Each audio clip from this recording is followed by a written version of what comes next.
second week of December.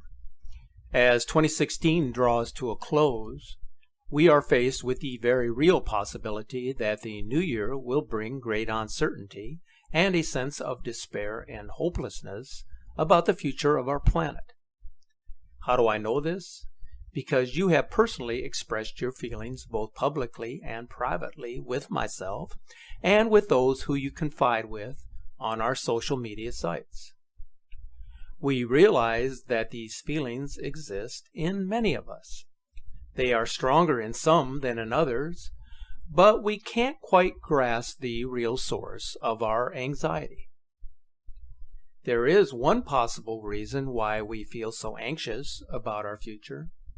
We've discussed it before, but sometimes we place it in the back of our memory because it seems too painful to dwell on.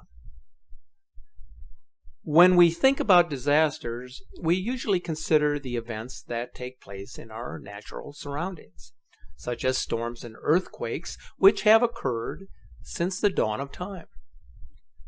But what about a possible pending global disaster, one which defies what humanity is accustomed to? Many of you sense that this is where we are heading. But we remain on pins and needles because the world powers have been sworn to secrecy, while the mainstream media has primarily focused on civil unrest rather than environmental instability. Although you may not be aware of this, governments do in fact take precautions for pending global disasters. For instance, dwell on these known facts and then consider why this is happening.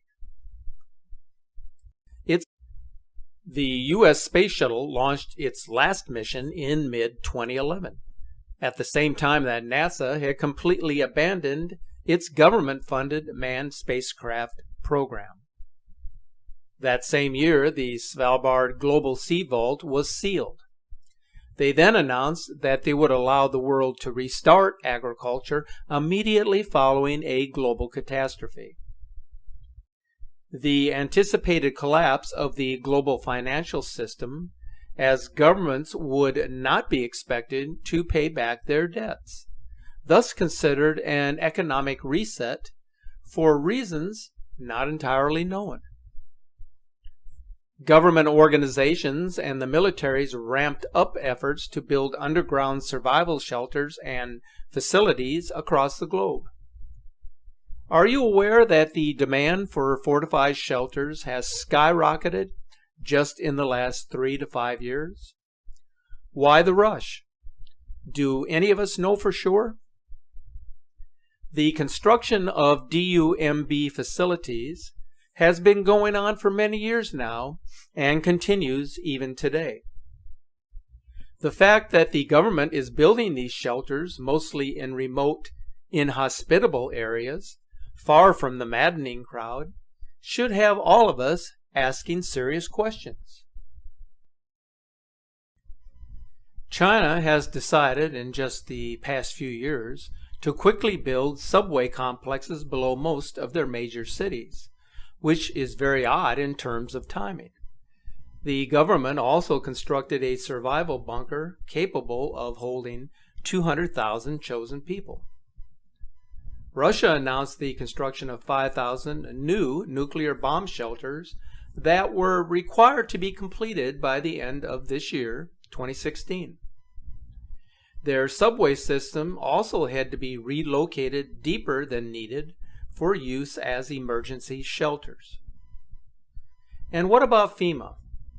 Many of you already know of these reports and have commented that they are building camps and acquiring body bags, as well as stockpiling tons of dried food. In 2013, they publicly announced that citizens should acquire a long-term survival kit in case of a global emergency, at the same time that the DHS was buying countless rounds of ammo. Why? Should we be asking serious questions? Yes, I really think the time has come to get a better grasp on what is going on. We deserve to know, not only for ourselves, but for all those we love and care about. So why all of these preparations? And what exactly is the rush in completing these objectives? We know that solar activity will increase as the solar cycle moves into a maximum time frame in the coming years. There is talk that NASA is watching the sky for some sort of shockwave of energy to reveal itself in the very near future. An event so powerful that it could very well affect 1/3 of humanity. You may ask yourself, is it possible for an event of such magnitude to take place? Consider that in this century, NASA actually recorded the largest pulsar wave to come in contact with our atmosphere in human recorded history. Scientists detected a flash of light from across the galaxy so powerful that it bounced off the moon and lit up the Earth's upper atmosphere. The flash was brighter than anything ever detected from beyond our solar system, and it lasted over 1/10 of a second. NASA and European satellites and many radio telescopes detected the flash and its aftermath on December 27, 2004.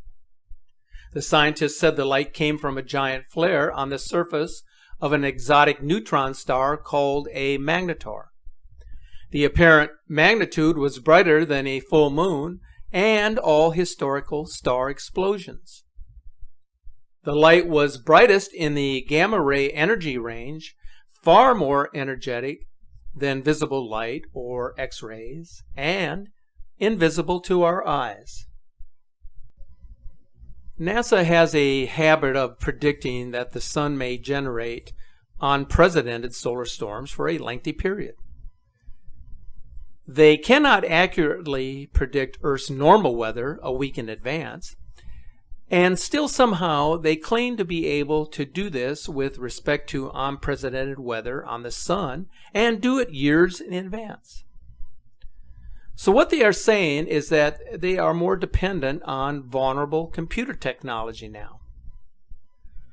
But we had similar dependencies in 2001 and in 1990 when previous 11-year solar cycles hit. So what is different about the current cycle? Their solar prediction would almost suggest that they possess some sort of extra information that has not been currently stated. So this may be more accurate than any of us would have imagined. In October of this year, the President, by executive order, implemented a coordinated effort to begin within the next 120 days from the date of his order to prepare the nation for catastrophic space weather.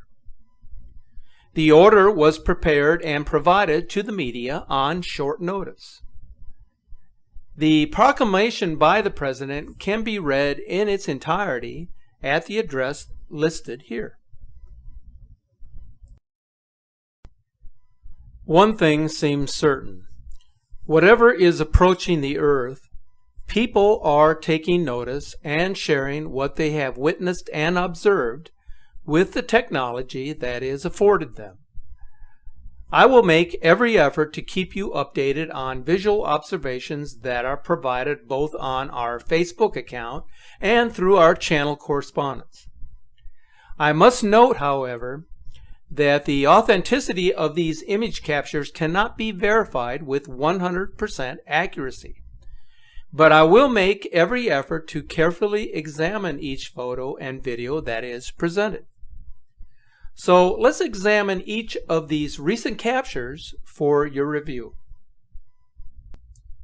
We begin with a video and image compilation taken by a photographer in the mountains of North Carolina at the end of November and the beginning of December 2016.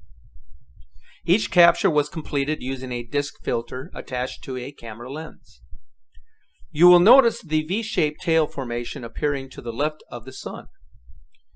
You may recall that Nibiru was often referred to as the comet planet by the South American astronomer Carlos Muñoz Ferrara.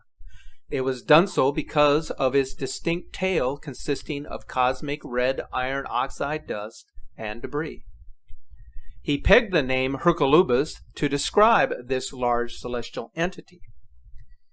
If this is an actual capture of Nibiru, which the photographer has indicated that it is, then the planet, which is the outermost planet of the Nemesis system, would have to be entering into the inner solar system, where comet tails become more defined. This is by far one of the most revealing captures to date.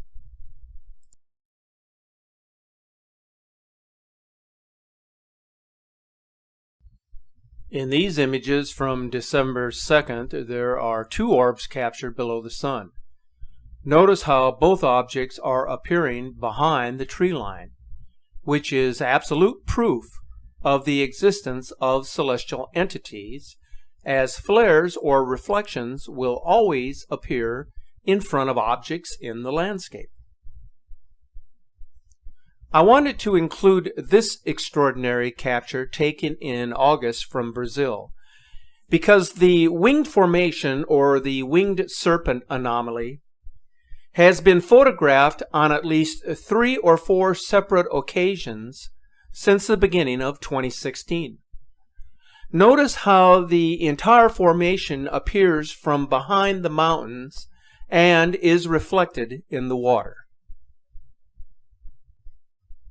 This capture is once again indicative of the formation of the winged globe, as revealed by the Maestria Observatory in Brazil on December 6th. In the image sequence, there is an enormous entity that comes into view separate from the sun. The enlarged photo of this object shows the tremendous wingspan of this comet-like entity.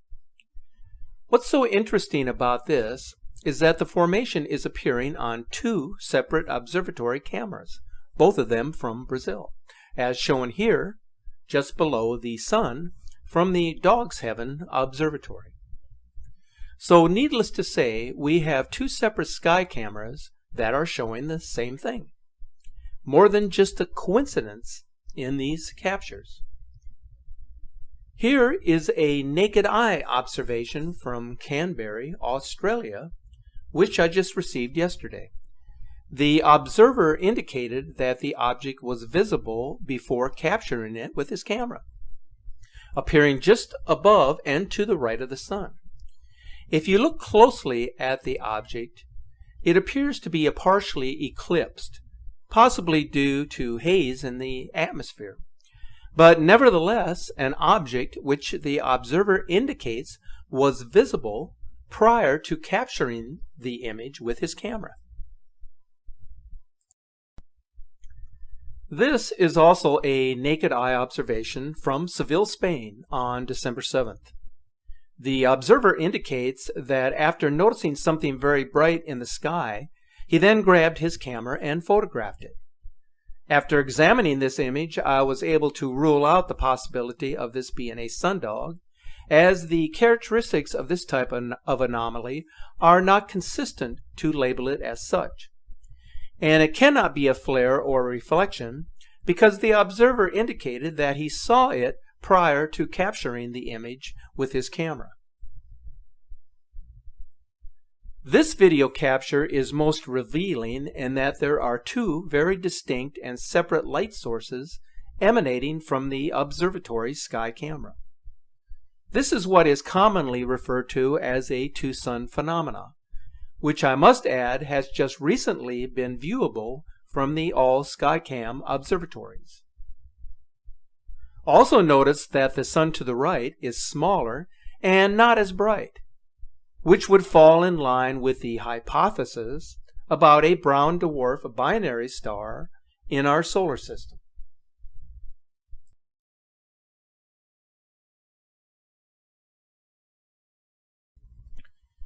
Here is another observatory in California showing the same two-sun phenomena just recently. As I mentioned, this is now appearing on multiple sky cameras.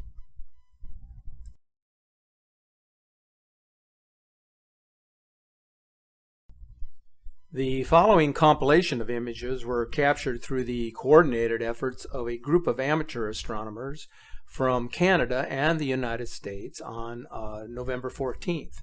and featured in a video publication on the YouTube channel of That Is Impossible. These appear to be showing an inbound planetoid or brown dwarf, larger than the known planets of Jupiter and Saturn, and certainly much larger than either Uranus or Neptune.